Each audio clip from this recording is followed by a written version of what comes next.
Hi everyone, welcome to the Trauma Informed Care and Post-Traumatic Stress Disorder Training. My name is Meagan Rivers. I am a clinician and the clinical coordinator at 728 location. This training is kind of to give you some information about trauma, about how it can affect the participants that we work with, and kind of hopefully give you some tools to work with those who are experiencing probably, some triggers of their trauma. A lot of the people that we work with do have extensive histories with trauma, and some of the behaviors that we see are difficult to deal with. So hopefully this training can help you be able to figure out how best to help them. All right, so we're going to start with just talking about what exactly trauma is. Um, you're not in person, so I can't just sit here and let you tell me what you think. But I guess what I really want you to understand is that trauma is different for every person. Um, we could be sitting next to each other and experience the same thing, and you wouldn't experience it as traumatic, and I might. Our perceptions of the world do affect how we interact with everything around us. Um, and some of that can come from if there's early childhood trauma, which it can be anything from, not having emotional needs met, not having, food that you need, worrying about is mom going to come home, if parents were using, even, people who had quote unquote normal childhoods um, can still have some sort of trauma effect that they are dealing with as an adult. So anything that happens when somebody is a child and their brain is developing and they're growing, it affects the way that their brain develops. Um, it can alter the way that the connection between the prefrontal cortex and the amygdala work together in the brain. Um, and so it can make impulse control more difficult. Um, so, the brain stops developing around the age of 26, and that's really when people are able to, learn to think, to do forward thinking, to put it in terms of what we use all the time, that playing the tape through thing. Um, when the brain is not fully developed, that can be very difficult for people to do. So when working with people who are under the age of 26, even, with our population, people who are older, but specifically younger people, it's important to keep in mind that just based on their developmental stage, it will be more difficult for them to do that process of thinking through and, thinking of the long-term effects. And if they have experienced childhood trauma, it can be even more difficult for them to think through and to make decisions and to be like, okay, this will affect me in this way, this way, and this way. Okay, so this next slide is just kind of what unhealed trauma can look like. And I think this is something that affects, again, most of the participants that we work with. Um, that bottom one that you can't read because my face is in front of it says struggles regulating strong or uncomfortable emotions. Um, this is when, somebody is acting out or they're yelling at somebody or, it seems like they just want to fight with everybody all the time. Um, Sometimes those behaviors are what our participants learn to survive. Um, so my goal for working with the people I work with, and hopefully all of you as well, is to help them learn how to stop just surviving and start living. Because for years and years, a lot of them, and some of them, it's been their entire life, they have never lived, they've only survived. They have worked to, they've hustled on the street when they were kids, they may have had to do things, there's all kinds of things that people have had to do to survive the life that they were living that in themselves are traumatic. So, any of these things, the anxiety, depression, anger, dissociation, derealization. I think dissociation is one that we see a lot here. Um, at least I've noticed it where, somebody's in the room physically, but they're not emotionally present in the room. Um, there are times where if I'm sitting with somebody and I notice that they are dissociating, I will ask them, where are you mentally? Are you in this room with me or are you somewhere else?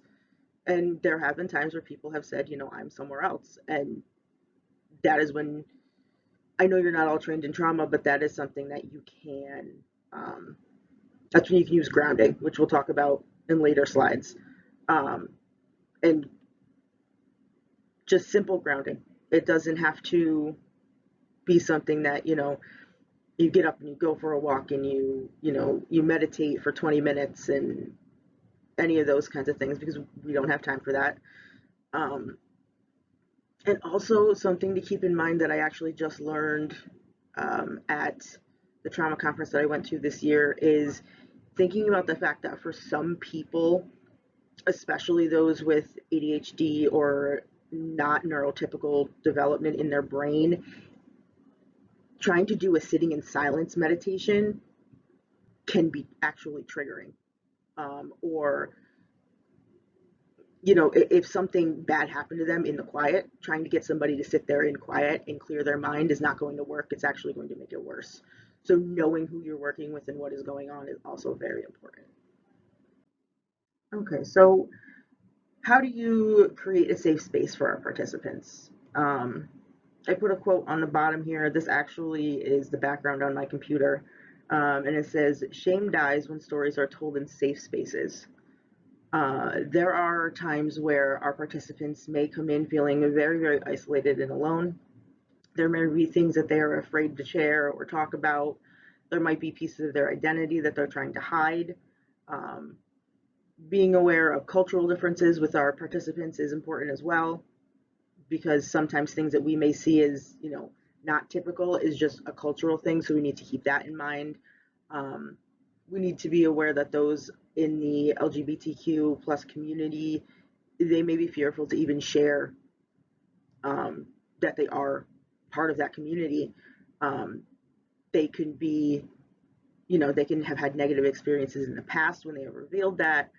Um, I don't want to get too much into the topic of that because we are having a training on June 30th, specifically on LGBTQ plus community and cultural competence and, you know, more in-depth stuff on that.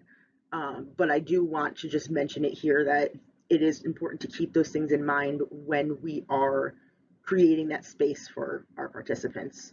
Um, and making your office feel safe for people, letting them know this is your safe space. Like, you're not going to be judged in here. I'm not going to yell at you. I'm not going to, come at you about something. Like, you're safe in here and this is your safe space to be. Obviously, you still have to set boundaries so they know, you're not their friend, you're not their parent, you're not, their significant other. You're not somebody who's just going to sit there and be their safe space, as in, you know, oh, come to me for everything. But you do need them to be able to feel safe to open up, because if someone doesn't feel safe, they're not going to reveal the things that they're trying to work through. Okay, so this slide is going to be a little bit intense, so I'm going to warn you of that first. There is an excerpt that I am going to read at the end about it was somebody's experience with overdose. So it is, I've cut it down because it was a very long thing, but it still is very impactful. So I just want to warn you in the beginning. If it feels like too much, I will let you know at the end when like the time for jumping over my story about this. So as you can see on the slide, um, overdose, the number of deaths just keep going up. And these are only the people who have died from an overdose. These aren't the people who have experienced an overdose that's been reversed by Narcan. Um, so some of you may be like, well, why are we talking about overdose? This is a trauma training. Overdose is traumatic. It's traumatic for the person who's experienced it. It's traumatic for, the people who have had to bring them back. It's traumatic for the people who have witnessed that. Um, it can lead to all kinds of, there can be complicated grief from the situation, because it could have been, they don't, you don't know how to grieve the loss of somebody because, they were choosing, I'm not going to get into that conversation, to use, and, they died from what they were doing. Or there can be survivor's guilt if you were there with somebody and you couldn't save them, or you both fell out and they overdosed and you didn't, and you didn't wake up, you didn't help them. PTSD, the literal first, diagnostic criteria is the, you know, threatened or actual death of you or somebody close to you. Um, it can lead to anger. Sometimes it can even be anger that they got to go and you didn't. It can be anger that they left you. It can be anger that they used too much. It can be anger that, they used alone, that they went to somebody different to get their drugs, that they should have known better. There's all kinds of things that can come from that. And then just a physical side effect that can be brain damage if somebody has experienced an overdose, which can, affect the way that they even function. I have seen people who have had physical changes in their body because of an overdose.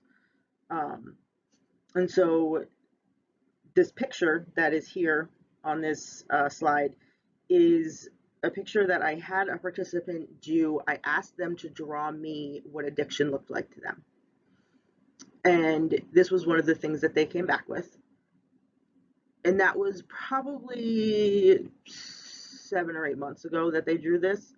And in the process of working with this person and kind of identifying the things that they need to work through and the trauma that they've experienced, this is also a representation of the first person that they lost to an overdose.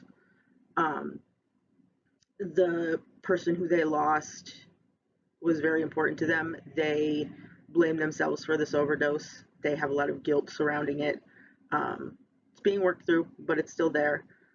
Um, and they were able to identify that this incident did help, it kind of put them on the path that their addiction led them down. They did try to kill themselves with an overdose after this person died. Um, and, they were pissed that they didn't overdose, that they were still here and this person was gone. So that's that part. And then, so for those of you who don't want to hear this next part, this is somebody's experience with an overdose.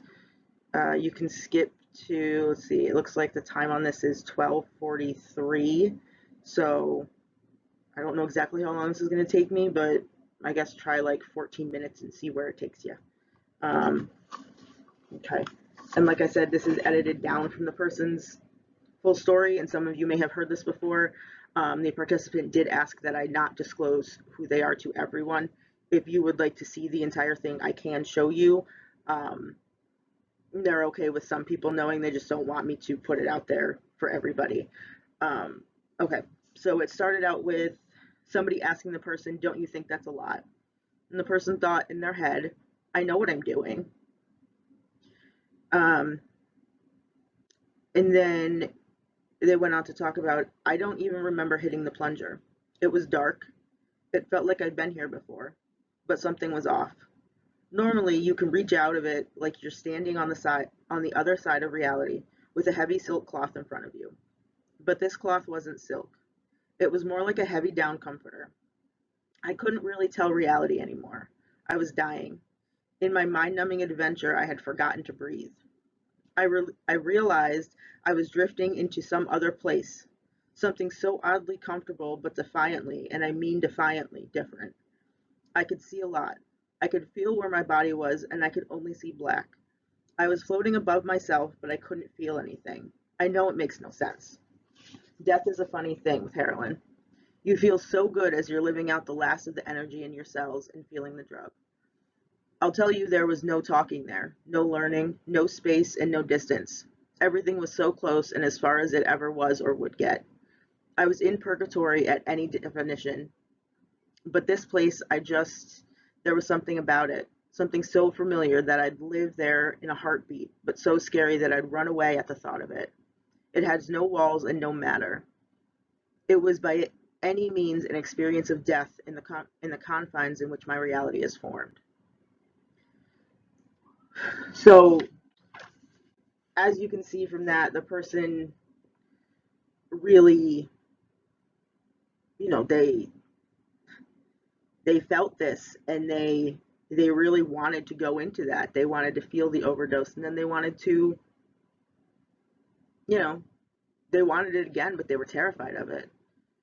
And all of that in itself is a traumatic thing. Like, to sit down and be like, I I could have died. Like, this is not an, oh, there was a car crash and I could have been there. This is, you literally could have or did die and were brought back because by the grace of God somebody saved you. Um and that is very hard for people to deal with. And I think it's something that sometimes gets overlooked because overdose is so prevalent. I mean, the numbers show that overdoses are going up and up and up. It becomes something that we see every single day. And in seeing it every single day, sometimes we become numb to it. But we need to remember that for our participants, this could be literally them trying to start over and live again. I have someone I work with now that has 3.5 years sober, and they they basically feel like they have only been alive for 3.5 years. Like, they decided like this, they were going to start their life over because they died from an overdose. And coming back, they were able to be like, okay, I can't do this anymore. Like, I have to get help. I have to get better. And thankfully, they're still doing very well.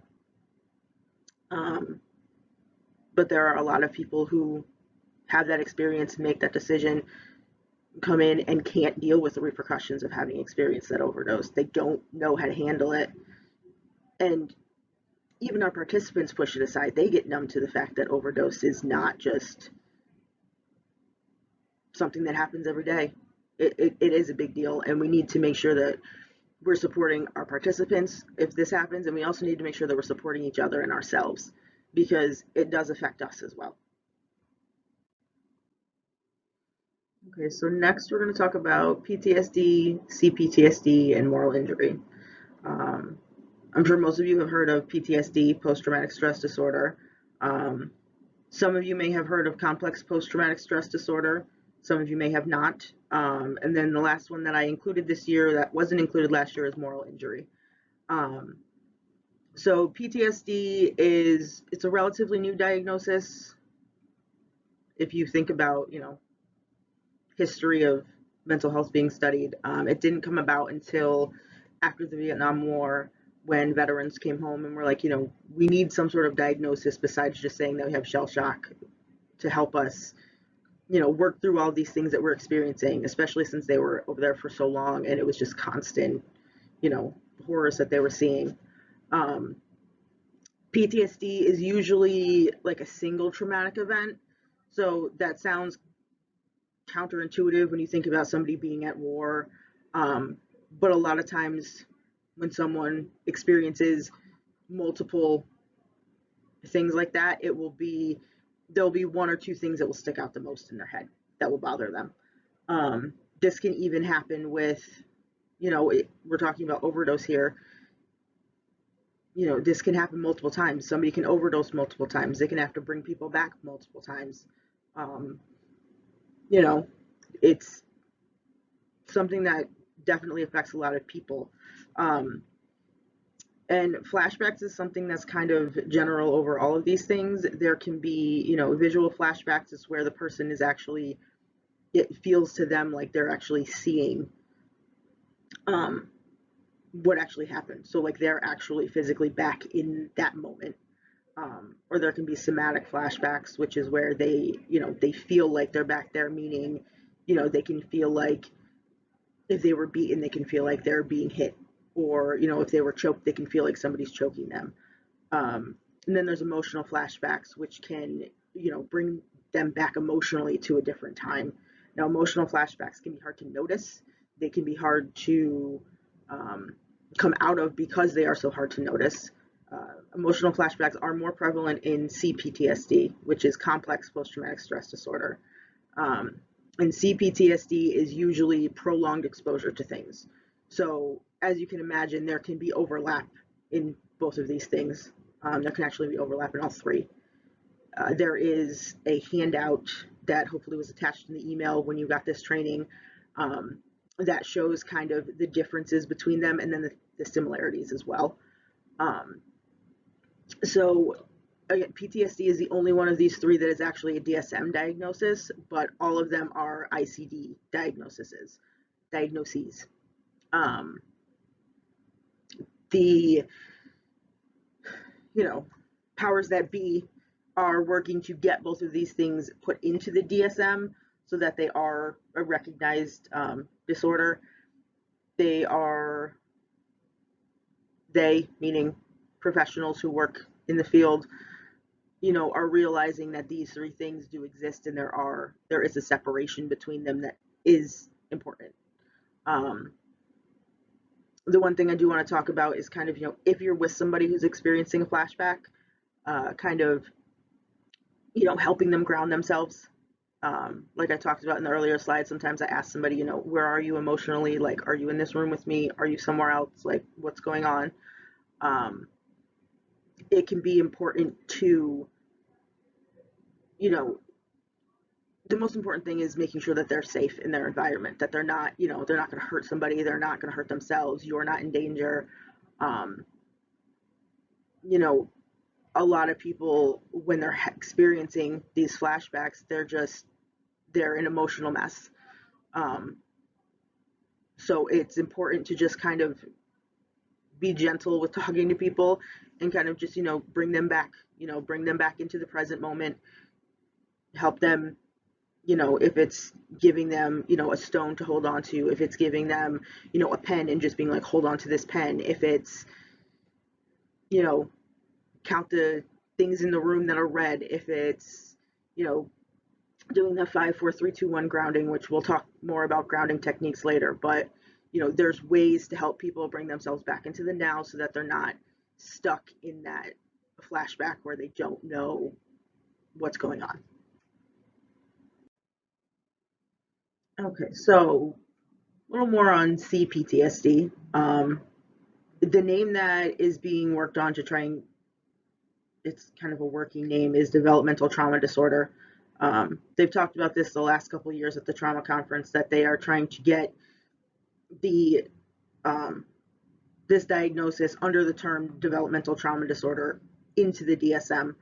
Um, it was not put in the DSM-5 text revision, but they are still working to make the powers that be understand that this is different than, post-traumatic stress disorder. This is, it's a problem, and it does need to be identified so that treatments can be researched and funding can be given to, develop evidence-based treatment for this, because this is something that I have noticed that is very prevalent. So PTSD is prevalent, but I see CPTSD probably more than I see actual PTSD in people. The symptoms listed here, you'll see, they are from an article called 12 Life Impacting Symptoms Complex PTSD Survivors Endure. I can get you a copy of that if you want it. You can just send me an email. But exploring this with my participants has led to some of the most eye-opening conversations for them. For them to understand that some of the things that they are feeling are not because they're broken. It's not because, it's not just from using, or it's not just from, I'm a messed up person. Because a lot of times people have very low self-esteem, and they feel ashamed to exist. And I mean, that shows in that helplessness and toxic shame. Like, people feel like they aren't good enough, like they don't deserve to get help, or like, well, it wasn't that bad, somebody else had it worse, so I shouldn't complain. And that's not the case. Everybody deserves to get the help that they need. One thing that I always do remind participants when speaking about this is that when we talk about this, I am not saying that the parent or guardian was a bad parent. I am not saying that they did a bad job. I am saying that they may have done everything they could and done the best that they could, and it may not have been enough for what the child needed. So this can be something where if someone has emotionally unavailable parents, the parent may have done the best they could, but the child still grew up feeling like they weren't good enough or walking on eggshells because their parent didn't know how to, manage their emotions. So they've grown up to be a person who is a people pleaser. They've grown up to be a person who is, they're codependent. They will do whatever somebody else wants to try and get that emotional connection with somebody. Um, so understanding that the underlying things that are there are so important to help people heal and to help them move forward. Um, and, you know, like I was talking about the emotional flashbacks in the last slide, I believe, um, that is something that can be very difficult. Um, because again, it's something that people don't necessarily recognize as happening. I see it a lot of times when I'll be working with people and they'll be like, I'm just so angry about X, Y, and Z. And I'm like, okay, well, let's take a look at that. It's like, all right, so maybe you are angry about what's happening now, but the fact that you're angry that somebody moved your laundry, that's okay, but your reaction is 10 times more than it needs to be for somebody moving your laundry. What's really going on? Okay, well, if you explore it more, it's like, well, somebody touched my things. Okay, well, talk to me about why that bothers you. You know, I didn't have a lot of things when I was younger, so the things that I do have mean a lot to me. Okay, so let's talk more about that. Or it can be, somebody moved my laundry, it's disrespectful. I don't like disrespect. A lot of our participants have been incarcerated, many of them multiple times for multiple years. You don't touch other people's shit. And it's about teaching people and reminding them you're not living in that institution anymore. You are not in prison. You are not in jail. You are here. You are safe. You're learning how to live and not survive. Okay, so this one is an even newer one, moral injury. Um, and this comes more from a result of direct or indirect threat to the person's moral beliefs. Now, a lot of times these symptoms don't fit with PTSD diagnosis. Um, so that's where this diagnosis is coming from. Again, this is something that this is actually very new. It's mostly been studied in veterans and active military because, again, they're noticing that people are really struggling with things, but it's not PTSD where they're having flashbacks of being in a war zone or, of having to kill people and those kinds of things. It's more of well, it might come down to having to kill people, but it's it's more about something happened that goes so strongly against what they morally believe is correct that they don't know how to manage that. Um, and sometimes in the military, you follow orders, you do what you're supposed to do. When people are using, you do things that you say you would never do. You know, you, I would never rob my parents. I would never hurt my family. I would never, go into a store with a gun and try and get something until you do because you need that next hit. And then when somebody is sober, they have to deal with the fact that they actually went in there and did that, or they actually hurt the people they care about.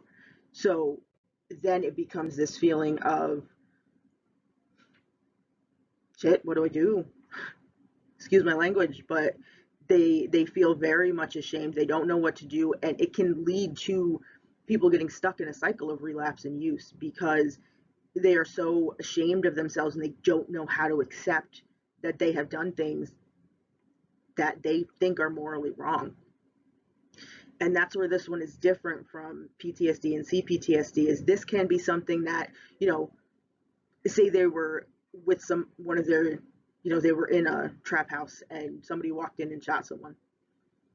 That can be a moral injury because they're seeing somebody else do something that they are very opposed to. Or it could be other people were in a trap house, they went in and they shot somebody. And again, something they're morally opposed to. So it can be something that somebody else did that they witnessed, or it can be something that they did. And that's where the difference is because this is something that most of our participants, again, are dealing with because they have done things that they're very ashamed of, or that they're like, I would never do that sober. What was I thinking? And the whole in teaching them self-love, forgiveness, self-compassion, that's the way to work through this part of it. Um, and there's a lot of times where people are the victim of it and they're the perpetrator of it, and people have done it more than once. And sometimes people are like, well, if I've done it more than once, then obviously I knew better. But that's not necessarily the case. So this is something that, again, it's still being studied. It's relatively new. There's not a ton of information on it, but it is being currently researched. And from what they have seen so far, it's a lot of doing the self-compassion work that helps with this. Okay, so grounding techniques. I know that was a lot of information. I know there was some heavy things in there. Um, some of the things that I have listed here are grounding techniques that, work for some people. Counting. Some people I remember I had somebody who was in court one day having a panic attack, and I told him to count the tiles on the ceiling, or the tiles on the floor. Just, something to distract them from the anxiety they were feeling. It worked. Or, sometimes people, you'll see people will tap their fingers. There's another reason for this, but in this, you can just, tell people it can help them concentrate on themselves. Um, because some of these you can do, when you're in a crowd of people, some of them you can't. So the counting you can do in a crowd of people. Um, you know, the 5, 4, 3, 2, 1 grounding is something where the person finds 5 things they can see, 4 things they can touch, 3 things they can hear, 2 things they can smell, and 1 thing they can taste. And what that does is it allows people to focus on what's around them right now, currently in the moment, versus whatever is going on emotionally and mentally in their head. Um, something that A way that I've modified that, because some people struggle with that, um, is just, name 3 red things in the room, or name 5, or just tell me 3 or 4 things that are around you right now, just in a way to get them started. Um, to Because sometimes when they're in that high panic state, they're like, I can't even count to 5 right now. So just saying, tell me something red that you see is enough sometimes to get them started so that you can move to another grounding thing. Um, Eating something sour, that can work, in a crowd of people. You can keep, warheads in your pocket or something, and you can eat one of those, because then your body's concentrating on how sour that thing is versus what's going on. Um, Deep breathing, again, can be done in a crowd of people. Um, Holding an ice cube is one that can work. Going for a walk, reading a book, all of those things. Scented candles or essential oils, anything that works. Something I do want to mention is to be careful if you have scented candles or oils burning, because you don't know how much a scent may trigger somebody. Um, because scent is something that in the human body, it is very, like, it can be a visceral reaction when you smell something. Um, and if something traumatic happened when there was a certain scent around, it can trigger somebody very easily. So just being aware of what you're burning, what you have in your office, if you're going to have something going, double check, make sure someone's okay with it. And for you yourself, this is also important. Um, to know, like, if you've had a really heavy session and you've got another person walking in the door, just taking 2 or 3 seconds to take a deep breath, get up and walk to the bathroom, and just, relax your shoulders, give yourself a second. Like, we need to take care of us too. Um, and then there is an attachment with this PowerPoint as well. It's the grounding techniques for PTSD worksheet. Whenever I am doing an assessment for somebody, when we ask about their trauma symptoms and how anything, if they're having any symptoms of that, if they report that they are, I will talk them through some grounding techniques and kind of what they can do to bring themselves down, because this can work for nightmares, it can work for panic attacks, it can work for cravings to use. So this is a very good thing for people to learn, is grounding. I have that article is something that I give to people all of the time, to let them, and I tell them, look at it. Some of these things will work, some of them won't. Find what works for you because it can help with X, Y, and Z. Um, if you're not comfortable talking to them about it, you can just, give them the article and kind of be like, here are some techniques and ideas that you can use to help with the symptoms that you're experiencing. And I have found that, like, in the assessments, people are very, very thankful to get that information, because when they're coming in, a lot of times they're very raw, and they're so happy somebody listened and actually heard them when they said, hey, I'm having this experience.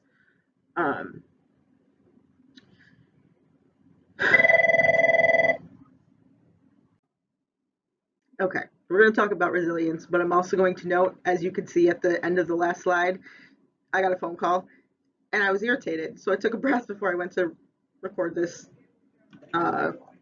slide. So, good practice. Do that. Resilience is, the dictionary definition is the capacity to recover quickly from difficulties or toughness. Um, the ability of a substance or object to spring back into shape, elasticity. The mental health definition: resilience is the process and outcome of successful adapting in difficult or challenging life experiences, especially through mental, emotional, and behavioral flexibility and adjustment to external and internal demands. That's very wordy. But for me, when I think of resilience, I think of the people we work with every day, because there are people who have been beaten down over and over and over, and they still come back. They still show up, and that's not easy. That's very difficult, especially coming in and admitting that you're wrong, or admitting that you messed up, or admitting that, you weren't truthful about something. None of that is easy. And we see people do that every single day. So the resilience of those that we see is incredible. The resilience of ourselves is incredible. For us to be able to sit here and hold space for all of these people who are experiencing all of these things, and to truly be present for our participants, each and every single one of them, is an incredible thing. It's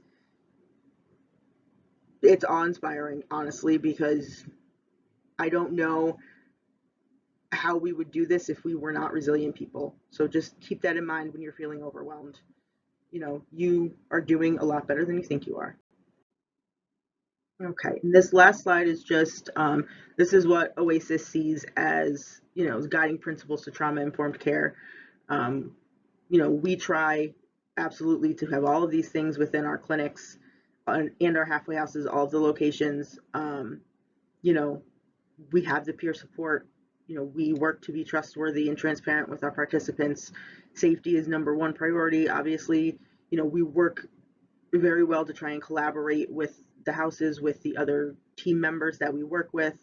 We're always working to empower our participants, and, like I talked about in an earlier slide, being culturally aware, being, aware of gender issues and historical things that have happened that may be affecting people. All of those things are very important. Um, are we perfect? Absolutely not. That's why it's good to sit down and have a conversation about these kinds of things. Um, you know, but that's all I've got for the training. If you have any questions, you can email me, stop by my office. Um, I would say the door's always open, but it's usually closed with a person in here with me. Um, so email is probably the best way to get me, but if you see me or if you need me, let me know.